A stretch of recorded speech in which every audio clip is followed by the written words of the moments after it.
आज आपण बनवणार आहोत श्रीकृष्ण जन्माष्टमीनिमित्त श्रीकृष्णाच्या आवडीचा गोड पदार्थ सुदामा लाडू। काही गावांमध्ये याला गोविंद लाडू असेही म्हणतात। अगदी घरच्या घरी कमी वेळेमध्ये आणि कमी साहित्यामध्ये हे लाडू बनवून तयार होतात। भक्ती आणि चवीचा सुंदर संगम। चला तर मग लगेच रेसिपीला सुरुवात करूया।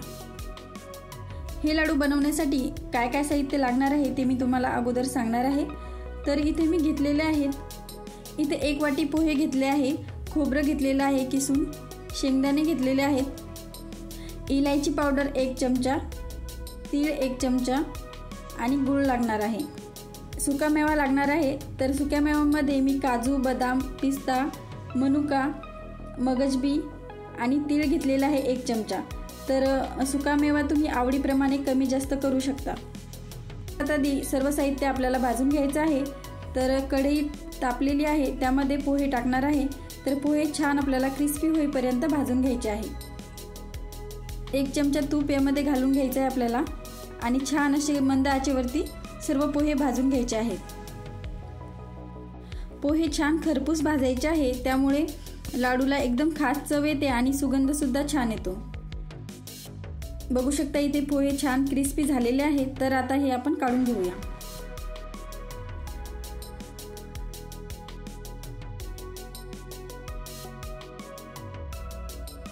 आता कढईमध्ये शेंगदाणे टाकायचे आहे आणि शेंगदाणे सुद्धा छान असे भाजून घ्यायचे आहे। शेंगदाणे भाजण्यासाठी सुद्धा आपल्याला 1 चमचा तूप इथे वापरायचं आहे।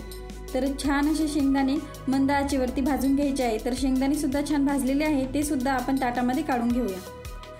परत एकदा तूप घालायचं आहे, त्यामध्ये आपल्याला खसखस घालायची आहे आणि खसखस सुद्धा छान अशी तुपामध्ये भाजून घ्यायची आहे। त्यामध्ये आता तीळ टाकायचे आहे, तीळ सुद्धा छान असे भाजून घ्यायचे आहे आणि यामध्ये आता खोबरं घालायचं आहे आणि खोबऱ्याचा किस सुद्धा छान असा परतवून घ्यायचा आहे। अगदी मंद आचेवरती परतवायचं आहे।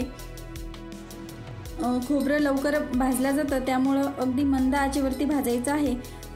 खूप जास्त काळपट असं करायचं नाही। तर खोबरं सुद्धा छान असं भाजलेलं आहे, तर ते आपण ताटामध्ये काढून घेऊया।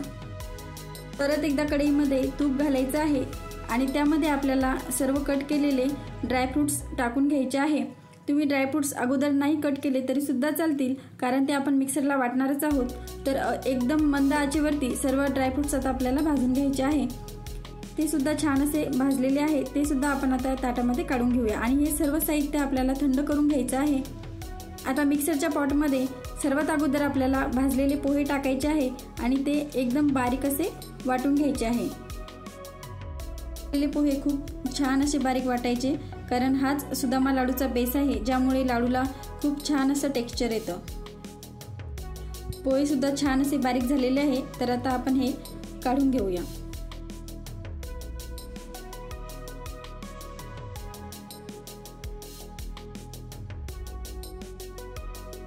यानंतर मिक्सरच्या भांड्यामध्ये आपल्याला शेंगदाणे टाकायचे आहे आणि ते सुद्धा छान बारीक वाटून घ्यायचे आहे। खूप सोपे आहे ते लाडू बनवायला, अगदी काही मिनिटांमध्येच तयार होतात। आता मिक्सरच्या पॉटमध्ये किसलेलं खोबरं, तीळ, खसखस हे सर्व टाकून छान असं बारीक वाटून घ्यायचं आहे।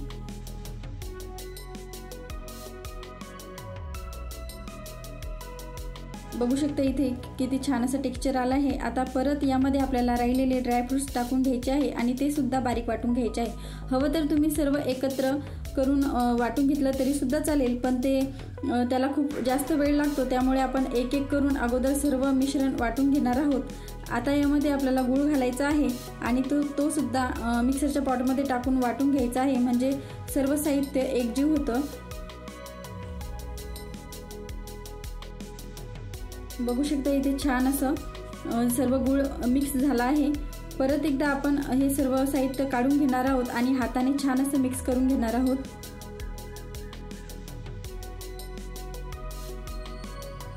आणि परत एकदा मिक्सरच्या पॉटमध्ये टाकून सर्व साहित्य थोडं थोडं करून आपल्याला फक्त मिक्स करून घ्यायचं आहे, जास्त फिरवायचं नाही।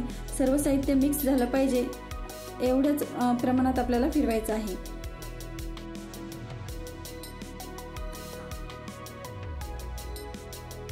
तर कढईमध्ये थोडंसं तूप शिल्लक राहिलं होतं, तर त्याच भांड्यामध्ये मी हे सर्व साहित्य टाकणार आहे, कारण आपण याच्यामध्ये परत तूप घालणार आहोत।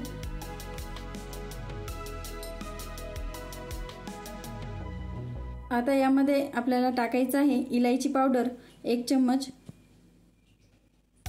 मगजबी टाकायची आहे, ती सुद्धा याच्यामध्ये छान मिक्स करून घ्यायची आहे। आणि मी तळलेले काही ड्रायफ्रुट्स ठेवले होते तर ते सुद्धा याच्यामध्ये टाकायचे आहे, म्हणजे खाताना लाडू खूप छान असे लागतात